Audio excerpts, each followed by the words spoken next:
Hey guys, Luck here. I'm gonna teach you how to create the custom watch face on the Honor Band 6, just like this one. So the first thing you do is you go into the Huawei Health app and you go to your watch faces.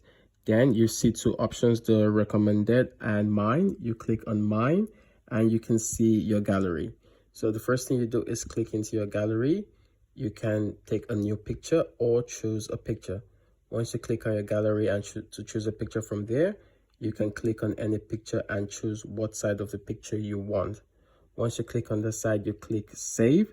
It takes roughly about 20 seconds or 30 seconds for it to get completed. And once it's complete, it transfers to the Mi Band 6.